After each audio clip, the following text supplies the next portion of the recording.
Hey guys, so welcome to another episode for the Imperfectly Perfect podcast. And today we have Australian actress, singer, and dancer, Kat Hoyos. How are you?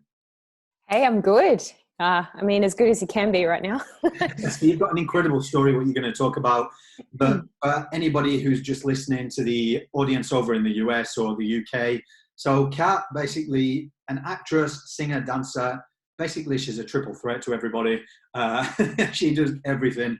An amazing actress. You'll have seen her in highly acclaimed productions such as Hairspray and Jersey Boys, TV series, best known Here Comes the Habibs, amongst many other TV series, and the feature film that came out recently, Chasing Comets, with Isabel Lucas, Bo Ryan, and Dan Ewan. So you've done a lot of stuff in your career already.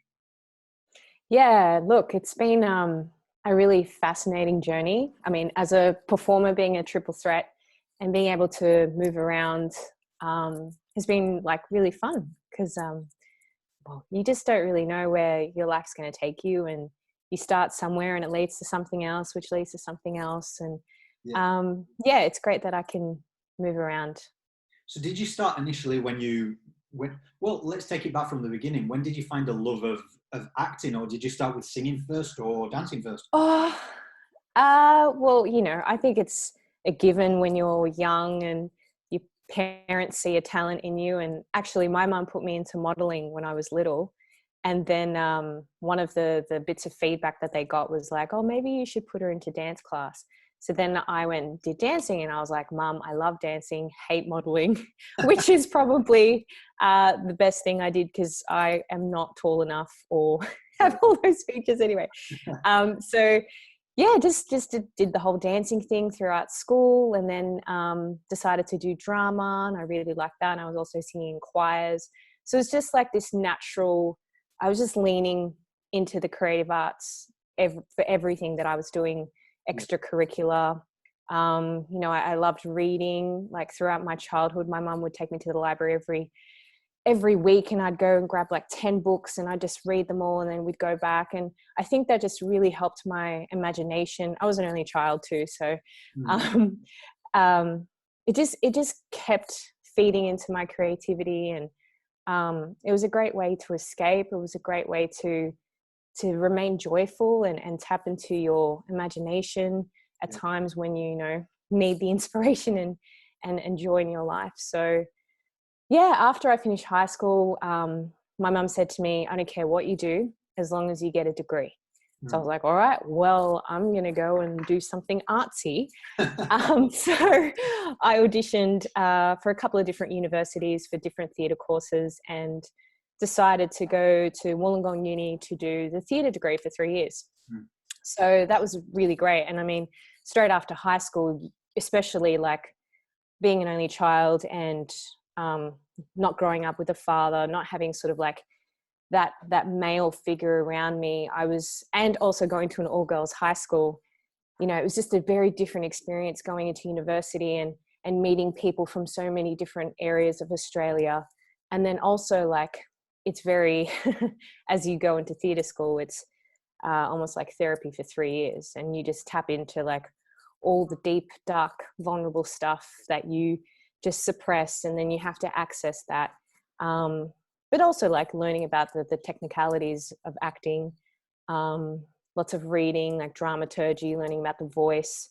But then after that, I was like, okay, I just need a break. So I went and did some backpacking for about 4.5 months. Nice. And saw the world and lived, without having to think about things to do about my skill set. It was just more about exploring the world and meeting different people from different cultures. And like, that was so great to have done that, because it gave me compassion and empathy, even more so to understand why people are the way they are.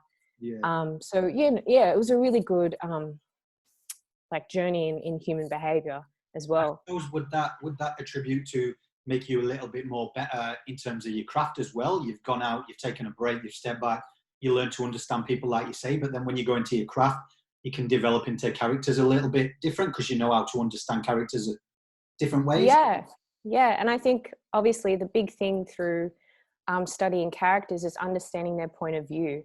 Mm. And everyone's point of view is very subjective to their own behavior, their culture, their way of life. So the more I lived in those situations personally, the more I could tap into it from a more truthful place rather than I think it's like this. Which at times you kind of need to anyway, but I love being able to have that experience for myself.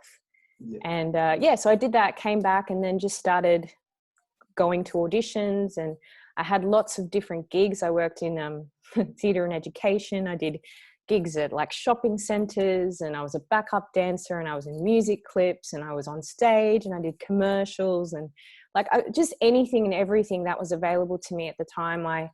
I jumped at the chance to learn and go, okay, I've done that. Do I like it? Do I not like it?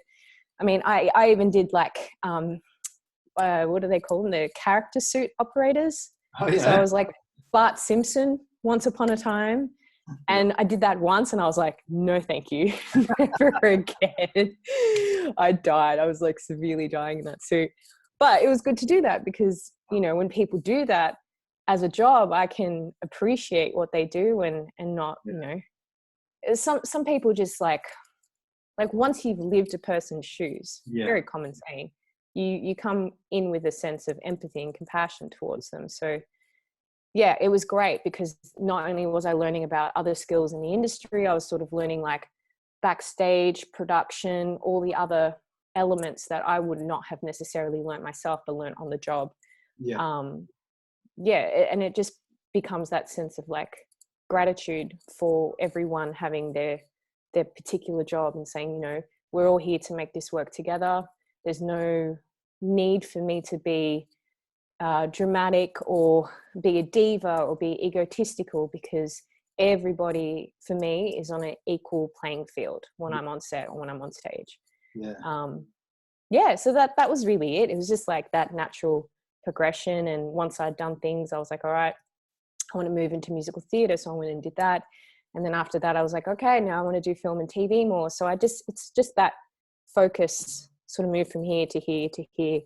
And now like the next part of my journey is tapping into the American market. So I've been going back and forth from Australia to LA and living there for a little while and then coming home. And it's been really, really great, but it's also comes with its own set of challenges because I feel like at times I'm living in two different worlds with two different sets of friends and responsibilities, and also culturally understanding how the Americans work and everything that is entailed with that, with like social security and banking and the way that they deal with rent and checks, and part of you is like, this is so backwards, why can't you just do it this way?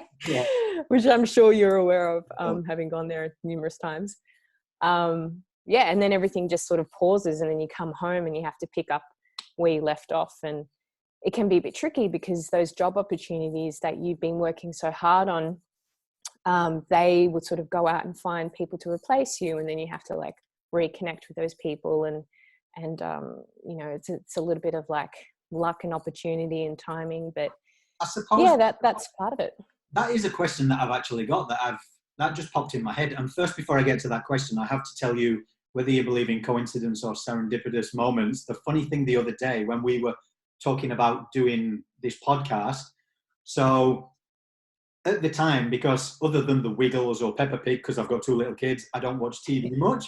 But the funny thing was, the other day I turned something on, whether it was a meme or whatever, it popped up on Facebook.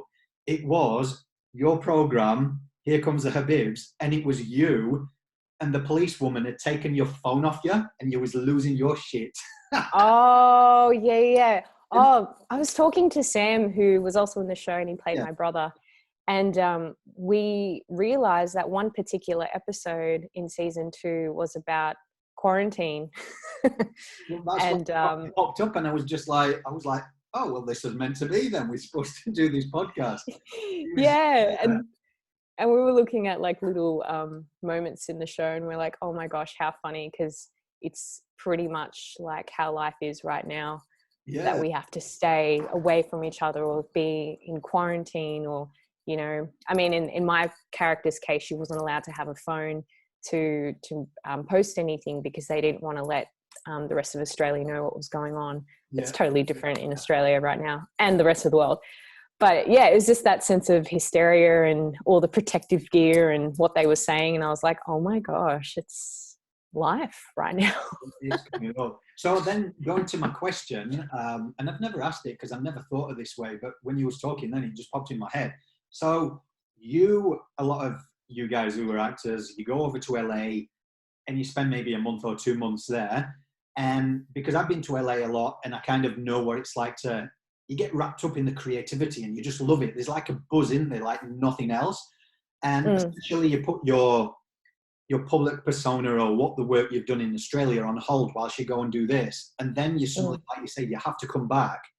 And it's almost like you have to tread the steps again. How does that play on anyone in that industry's kind of well-being, mental health? Oh, that's a doozy of a question. I think everybody's got their own individual experience, and I can only talk about my own. It can be hard because, I mean, there was 1 year where I got 3 jobs in the beginning of the year, and I turned them all down to go and do pilot season in LA. Right. So I had to turn down the certainty of work because I got the job for the uncertainty of what could be in LA and the potential abundance with that.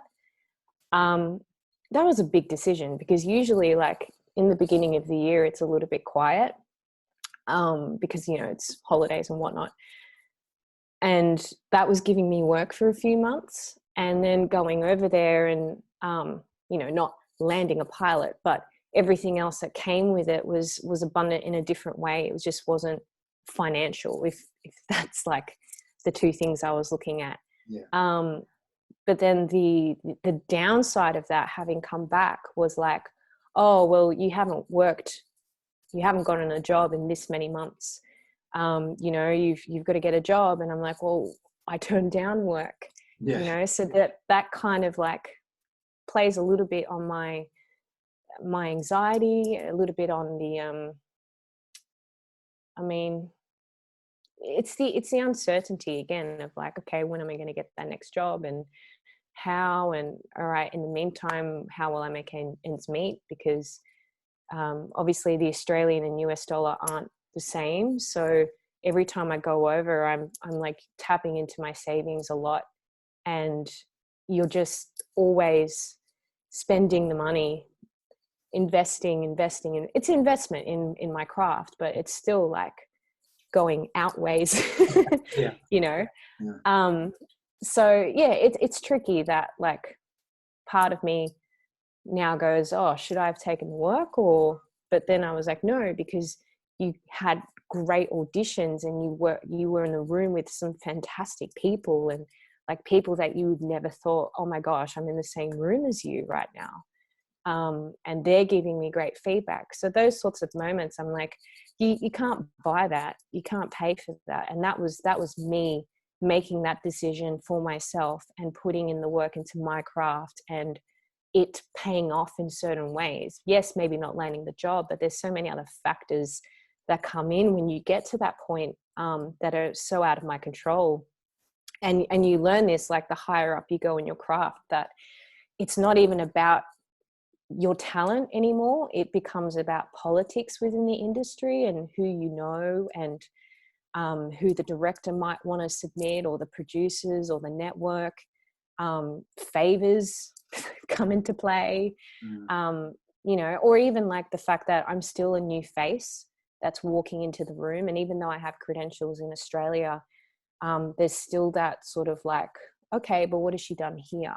Yeah. Conversation that takes place, and that's not my fault. That's just like having to do what I did here and just keep showing up, and people getting to know me, and then sort of going, yeah, I can back her up because I've seen her a number of times in the room and she's always delivered, and she's really lovely in the room and she's great to work with. So, you know, there's all that stuff that I need to keep building up to get to that point where someone's like, yeah, let's give her a shot. But again, it's like, I'm not over there 100% of the time. So even though I'm doing so much groundwork over there, I come over back to Australia and then I'm not seen for a while and just working via self-tape mode. So it's like catch 22, you know. a part of me is like, should I just live in LA? But then the other part of me is like, well, then you're going to be working to pay for bills. And a lot of my friends who are permanently there, it becomes about paying the bills and just trying to survive. And I don't want to have that feeling being in LA. I want to go over there and feel like I'm here for the work, and I'm here to create. It's very hard, and you've really got to have that like kind of growth mindset that, you know, it's baby steps and you learn it. And I mean, with the campaign, each time I go over there, it's kind of someone asks me and goes, how long are you here for? And you tell them, because you've got an end date, because that's how long you can stay there.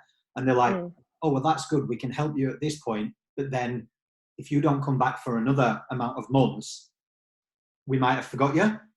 Because so it's a really strong one. But that takes me to the next one, where we're going with the questions on the podcast. You recently went to LA and then had to come back when you obviously finished, and that takes us into a whole new story, what we're going to talk about today, what you can't hurt people enough to do. So for anyone listening, the campaign put an initiative out to help the medical professionals, just for people to start staying at home. There has been people on the news that are still, I don't think in Australia, are quite understanding the severity of the coronavirus that's happening. I mean, first of all, you was in the US when it first came about. What was it like, and what was the environment like there first? Yeah, well, it was starting to become a thing in Australia before I left. So conversations was taking place. There was some media stuff happening. So it was kind of funny that like I left for the US just before it got crazy in Australia. And I was there like doing my thing and everything was normal in LA. And like, meanwhile, my fiance was like updating me with what was going on in Australia, and the toilet paper thing was happening and food supplies were running out. And I was like, what is going on right now? But like in LA, everything was just as normal. So I was like, oh, that's so weird that, you know, it's all going crazy in Australia, but with the country so big like America, that there was not much going on. And I actually saw yesterday someone had put up a news article from some American source, and it was around the time Kobe Bryant had died. And so there's this massive story about Kobe Bryant on one side, and there was like this tiny column about the coronavirus. You know, just like that it's around and they're trying to find a vaccine, but like that was it. And I think, when did that happen? Like the last week of January, he passed away. So it was not like they didn't know what was happening. It was just nothing was being done. Yeah. And then it wasn't until, so I had planned to fly back anyway, March 15. So the week of that, so things were starting to like take place. People were a little bit nervous and unsettled. And I think it wasn't until Trump had announced that flights were from Europe were banned, was when things really started to amp up. And the whole sanitizer thing was starting to become scarce. But the toilet paper thing wasn't happening yet. And then on the Thursday, like 3 days before I'd left, I had just finished studying at the Groundlings, which is a comedy improv school in LA. It's a pretty big one. And that day we were like, oh, we're gonna miss the closure of things by the skin of our hairs. Like, we've graduated. And then that day, they had announced like Disney had shut and the NBA was finished for the season. Universal Studios, like big things were closing down. And so everyone was like, oh, this sounds serious. This is not something that we will forget in a day. And then on Friday it got crazier. The shops were starting to become a bit of a thing. And then on Saturday, the day before I flew in, our Prime Minister had announced that anyone flying internationally into Australia have to go into forced self-quarantine for 2 weeks. And I was like, oh no. I was like, this is terrible. Oh my gosh. But at the same time, like, people were cancelling their flights to go home. Like, people were deciding to stay in America rather than go back home because they didn't want to do that. But then, and I even went through that dilemma. I was like, do I just stay here because everyone, like, I can be outside and everything's still kind of going okay? Because I really didn't want to go home and stay in my home for 2 weeks. And nobody wants to. Yeah. But I was like, okay, but then if it gets worse, I could be stuck here and I might not be allowed to come back. There was so much uncertainty. So I made the decision to go. And then on the Sunday, like 2 hours before I got to the airport, they had just announced in LA that they were closing bars, restaurants, gyms, like all those sorts of places to be shut. And like even leading up to the Saturday, the Friday, like driving around in LA was like quiet. Like you could get from one side to the other side of LA in like 20 minutes as opposed to 45 to an hour. Yeah. Like all the lights were green. There was no traffic around. It was really eerie. And even driving through like where the Chinese theater is, you know, that main like touristy hotspot. Yeah. There was nobody there. Wow. And I was just, it's such a weird sensation to be part of that movement and see it all unravel for yourself. But then also knowing you're about to enter into your own country and see how they're handling it. Yeah. So yeah, and then I got to the airport to LAX thinking it's going to be crazy. There's going to be people like sanitizing everything and spraying down and wiping, and there'd be masks and gloves, and they'd be giving us all of that sort of stuff. And I got there and the airport was unusually quiet. Like there was certainly less people around, but in terms of like hygiene and cleanliness, it was just kind of like business as usual. Some people were wearing masks. The social distancing was told to us, but hardly anyone was doing it. Right. And I was just like, okay, aren't we supposed to keep distance from one another right now? But there was like nothing there for us to help ourselves with sanitizer, or, you know, you're touching all of these things and you're at the customs and you're putting your luggage on stuff, and, you know, there's so much of that going on, but there's just nothing there to help facilitate to stay clean throughout that process. And I was just a little bit shocked, and I thought, you know what, I'm just going to document this just so that people know what's going on, because a lot of people were asking me, you know, what's happening in LA, what's happening in America, my friends in Australia, and vice versa. When I got to Australia, my American friends were asking me what's happening over there. So I thought, I may as well just keep track of it. Yeah, so on the flight, I was expecting the same thing, and no one had masks or gloves or sanitizer, and we got to our chairs, and the flight was probably half full, and they said, you know, if you want to move away, you're more than welcome to. So I was like, great, because I was sitting in row of 3 and we were all in those seats, and I was like, oh no, I'm moving. So I moved to the row in front, and there was a seat between us, which was fine. And luckily, you know, I had my sanitizer with me, so I was just like wiping down everything, and I had my supplements with me as well that I'd been taking the week of, and they were like antivirals and stuff. So I felt like I gave myself the best chance to be as protected as possible. And they didn't mention anything about the virus. When we were about to land in Australia, they usually give a spiel about customs and what you can bring into the country, fruits and things. And then they talked about, you know, if you've been to these countries, the Caribbean, Africa, they mentioned malaria, Ebola, swine flu, but they didn't mention corona at all. Wow. The only time they did was literally when the plane stopped, and they gave us fact sheets, and they were 1-page fact sheets. And they said to us, you know, look after yourselves over the next 2 weeks. And I was kind of like, hang on a minute, like, why are you pretending as though nothing's happening? I understand you don't want to instill fear in people, but like, we've just been told from our own countries that this is something we need to be aware of. And there are no protective measures in place right now in the most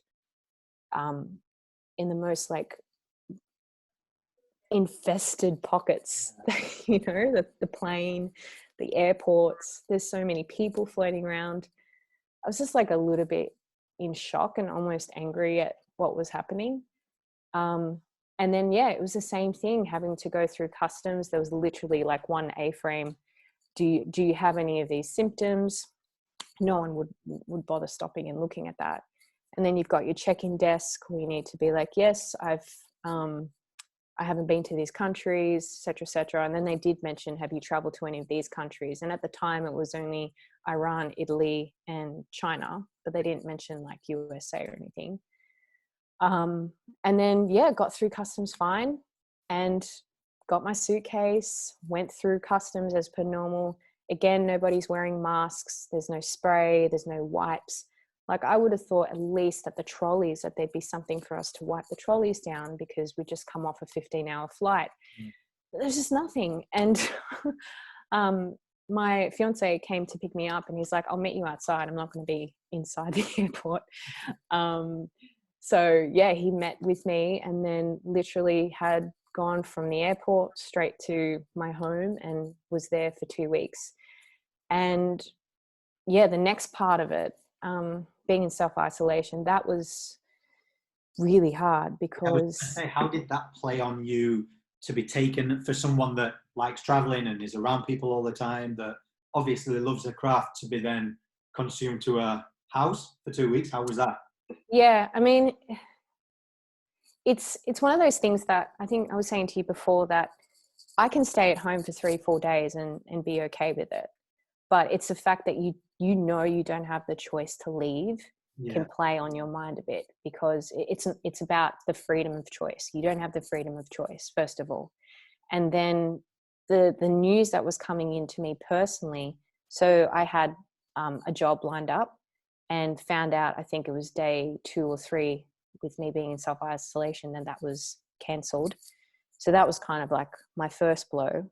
And then all my other like bread and butter work, which is, you know, teaching, acting or singing or doing some private one-on-one coaching, that was all done, because the whole like social gatherings thing, non-essential venues and places had to close down. So that was like, okay, the next part of my income is now gone as well. And then to add to this, with everything that was going on, I was supposed to get married on the 18th of April, and it got to that point where the limitations was the celebrant, the couple, and 2 witnesses were allowed. And I already had 2 of my bridesmaids unable to come, because one was in the UK and the other one was in Florida. And then I had my other friend here in Australia. So I was like, I already had 2 out of my 3 unable to come. And we had family there that were like over 65. And, you know, there's so many factors like coming into play that we had to make that really hard decision to postpone the wedding. Which in hindsight, glad we did, because we couldn't have really have done it anyway. Yeah. And I don't want to put anyone at risk, especially after knowing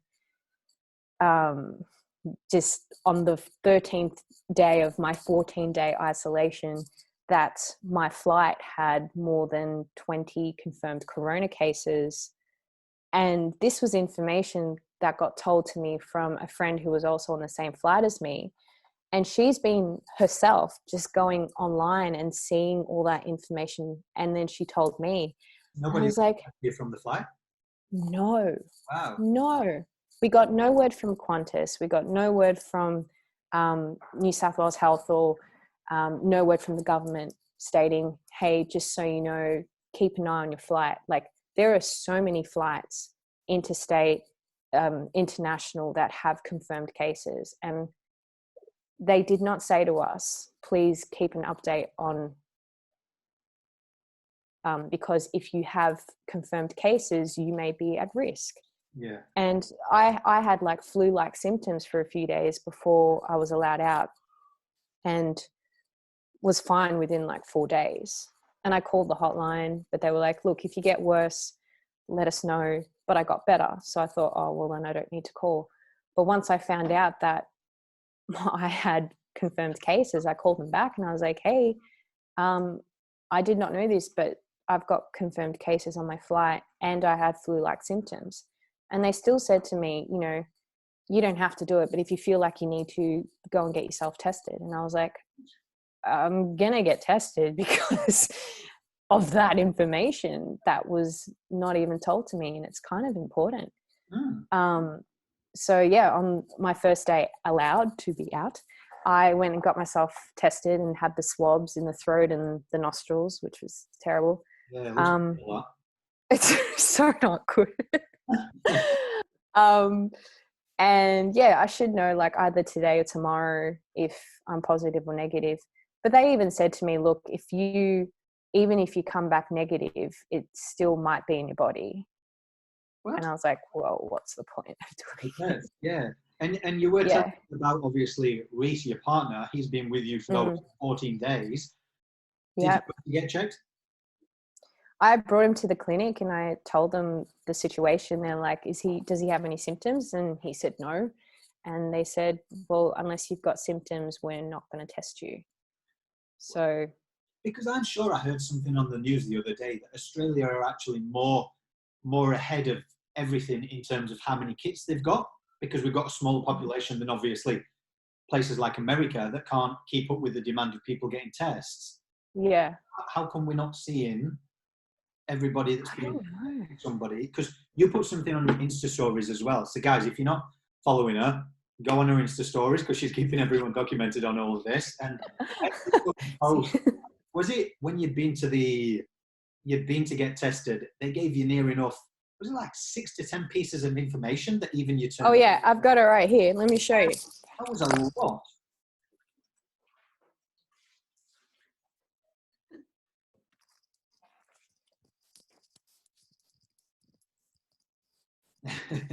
All right. So when I got off the flight, I got one of these, which was just a 1-page. Yeah. And now it's become a 2-pager because they've obviously got more information. Yeah. But I got like, you know, identify the symptoms, which they probably should have given to people on the plane.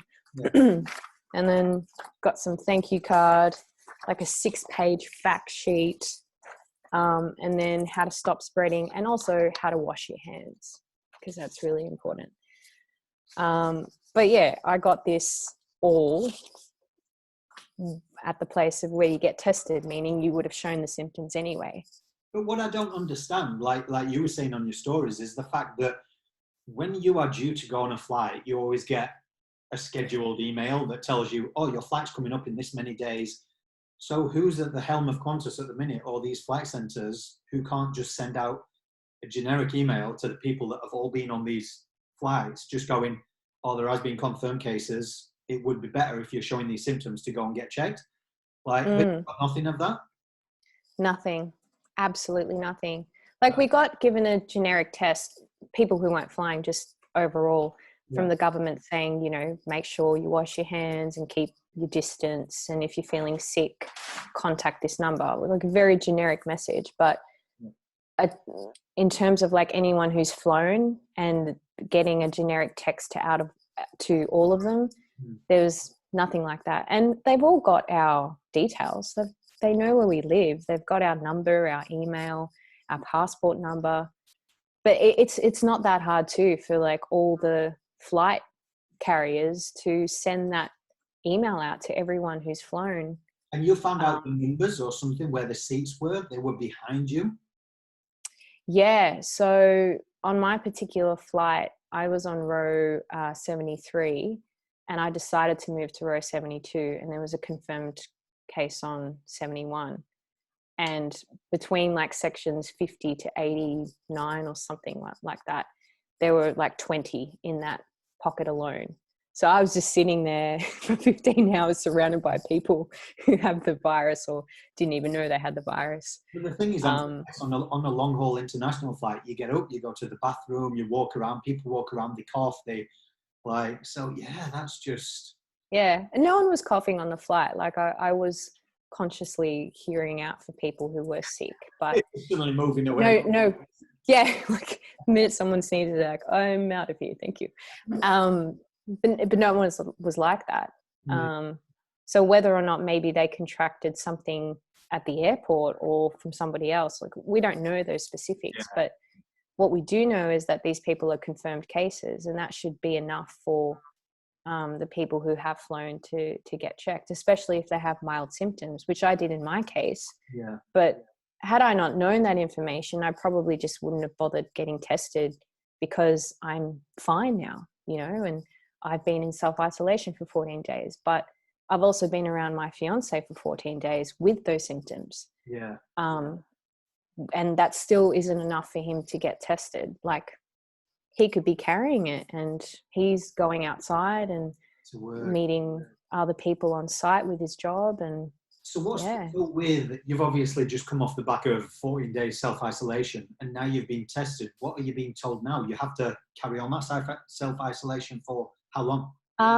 No, they said at the moment I can do what I need to do. I'm not stuck at home, but if I do come out positive, I will need to self-isolate again.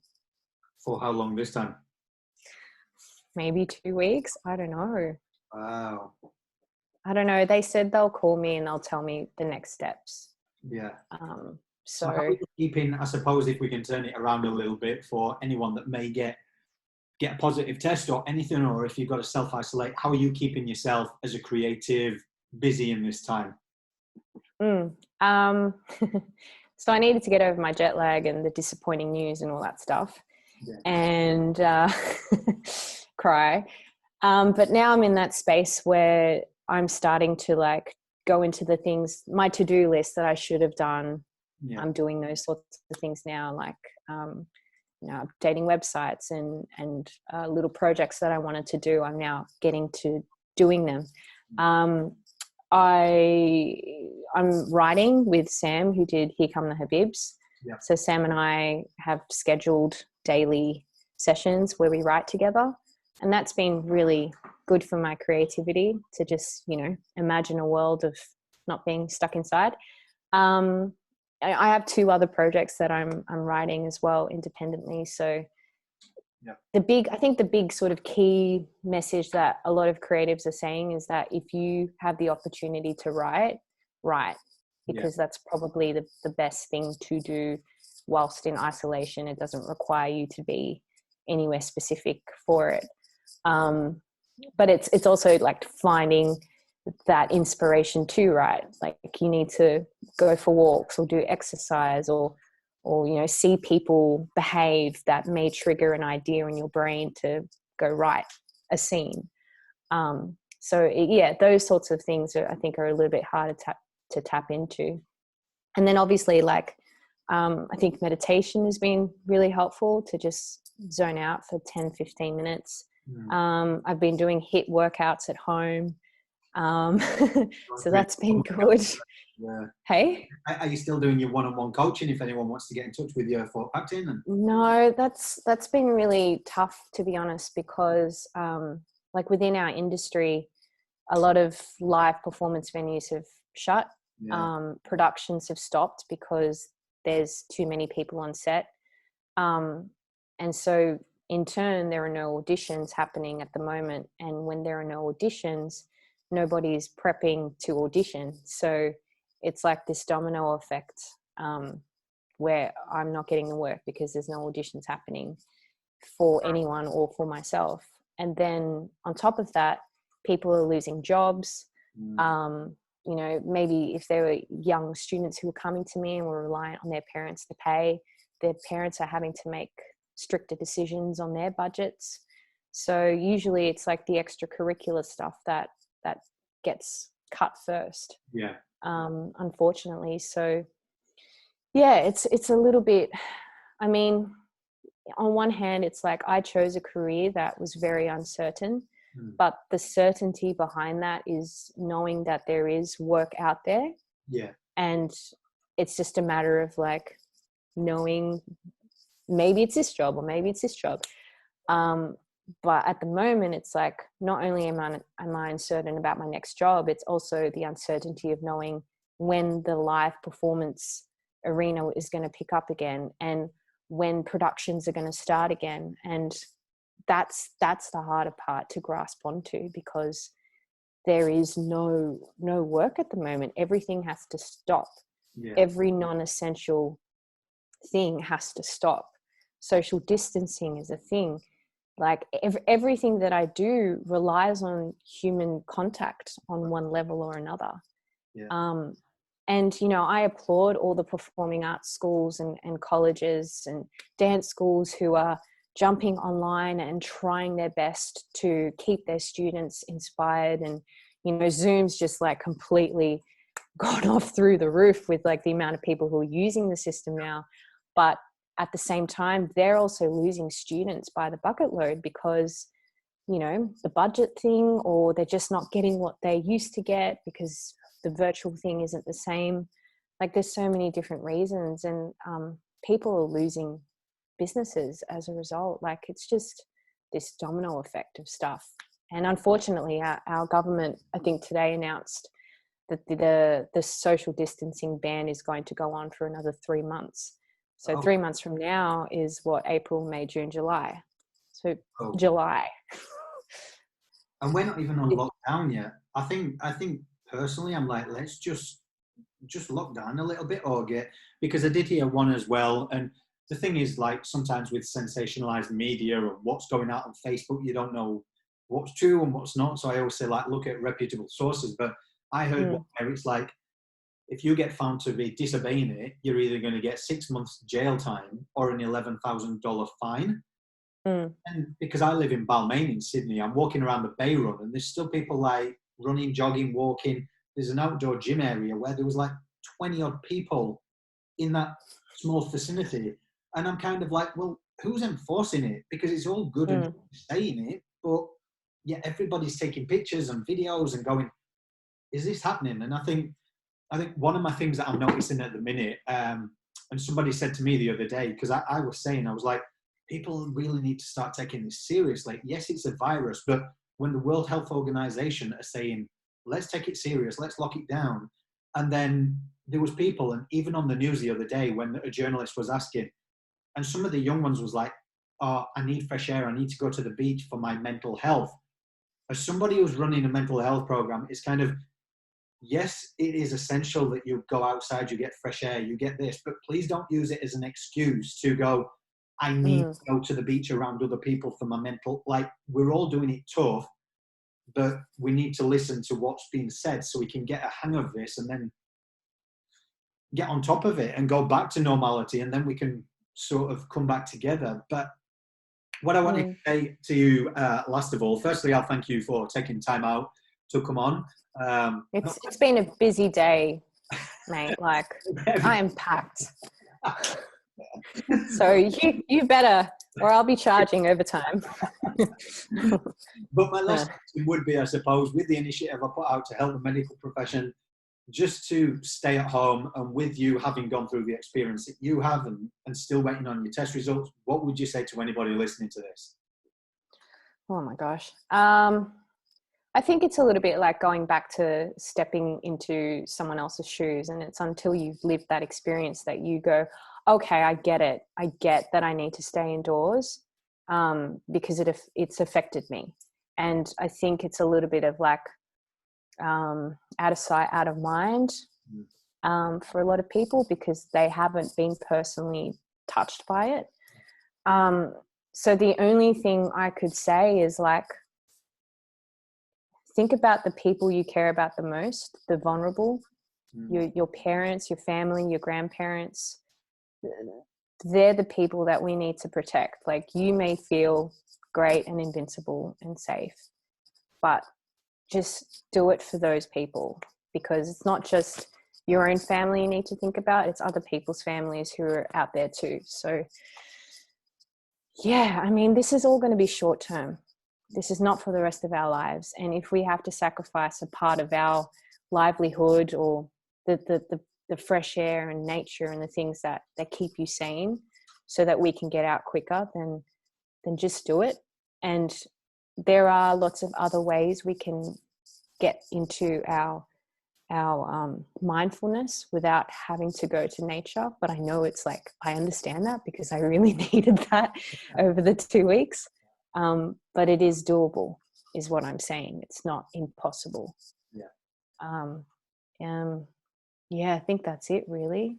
Yeah. But it's one of those things too. It's like, you know, you hear about people who have loved ones who have passed away because of drug overdoses, and, you know, they think it will never happen to them and they still go and take drugs. But it's like, until it happens to you personally, that you go, guys, you have to stop doing this, because I got affected by that and I've lived it and I know how that feels, and I don't want to impose that on anybody else. So, yeah, really, like, I can only give the advice, but you have to really think about it for yourself. Like, is it worth hurting someone else potentially for me to get 15 minutes of air? Yeah. Well, good advice. And keep doing the incredible stuff you do, documenting it and everything you do. Thanks. Me and the campaign for being an advocate towards mental health and coming on there. Thank you as well. You was the amazing face behind doing the dance for one of my friends. So I think I did tell you, but that was shared, I think, nearly 1,000 times by all the people in the UK that were my friend, and a lot of them that came back was just like, it was so beautiful, and it meant a lot to them. So I'm glad. Yeah. But where can people find out more information about you so they can follow you and listen to your document on this story? Gosh, I should have written something up and just held it up. So I'm pretty active on Instagram. So if you just do @Kat Hoyos, KATHOYOS. There's also Twitter, which I kind of use, and that's @the Kat Hoyos, because there was another Kat Hoyos on there. And then it's the same thing for Facebook if people want to check out Facebook as well. So yeah, all those 3 channels are available, but I'm pretty active on the gram because it's easy. Mate. Well, I will put up all the links to them as well. So again, I want to thank you for your time, and look after Thank yourself. you for your time. We'll be following your stories to see your documents on your test results and what's next. But thanks, mate. Appreciate it. Thanks. Thank you so much for your time, and good luck, everybody. I know this is tough for everybody. It's not just one person, it's the whole world. So just keep looking out for each other, and just come from a place of compassion that we are all going through our own stuff, and we just need to know how to get through it. That's all. All right. Cool. Mate. Thank you. Thanks, mate. See you soon. See ya. Bye. Bye.